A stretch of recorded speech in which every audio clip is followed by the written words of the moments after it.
நண்பர்களே, இன்னைக்கு நம்ம பார்க்க போற கேமோட பேரு முடிஞ்சா அடி. சரி, இது எப்படி விளையாடலாம்னு பார்க்கலாம். முதல்ல இவ்வளவு பெரிய கிரவுண்ட்ல ஒரு பெரிய வட்டத்தை போட்டுக்கோங்க.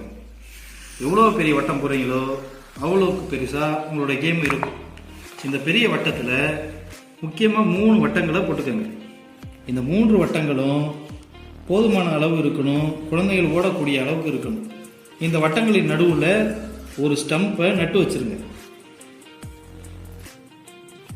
இப்போ நம்ம கேமுக்குள்ளே போகலாம். உங்களுக்கு டீமு 3 இருக்கும்.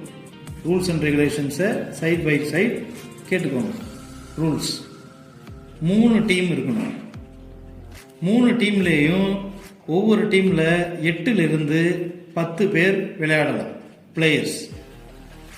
இப்போ ஒவ்வொரு அணிக்கும் ஒரு வட்டத்தை கொடுத்துருங்க. இது அணியோட 1, அணி 2, அணி 3. இப்போ இந்த 3 டீமும் அவங்களுடைய வட்டத்தில் உள்ள இந்த ஸ்டம்பை பாதுகாக்கணும். அதே நேரத்தில் மற்ற டீமில் உள்ள ஸ்டம்பை அடிக்கணும். இதில் இருக்கிற இன்னொரு ரூல் என்ன அப்படின்னா, இதை அடிக்கிறதுக்கு அவங்க பயன்படுத்தக்கூடியது பால்.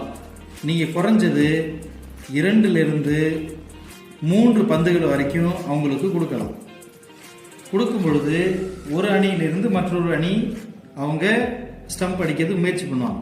இப்போ இந்த அணியில் இருக்கிற 8 நபர்கள் இந்த அணியில் உள்ள ஸ்டம்பையோ இந்த அணியில் உள்ள ஸ்டம்பையோ அடிக்கலாம்.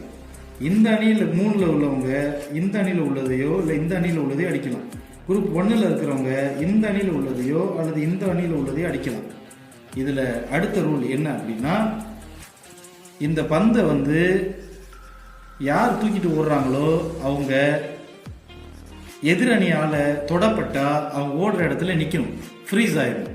அவங்க என்ன பண்ணலாம் அப்படின்னா, பந்தை அவங்களுடைய அணியினருக்கு பாஸ் பண்ணலாம்.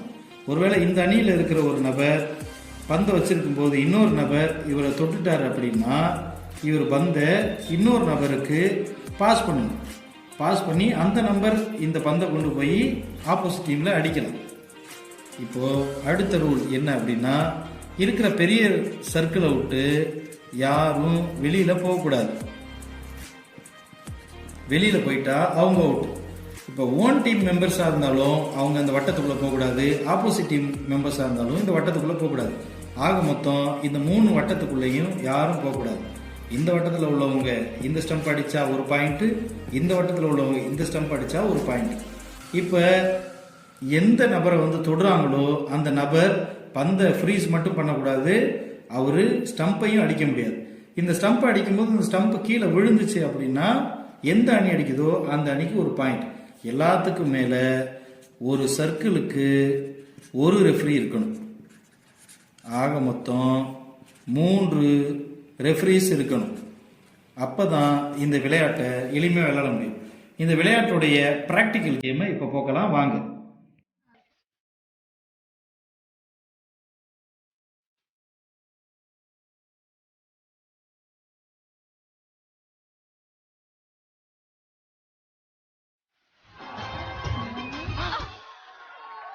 இதுக்கே இப்படி ஓரமா வழியுது, தொடச்சுக்கோ.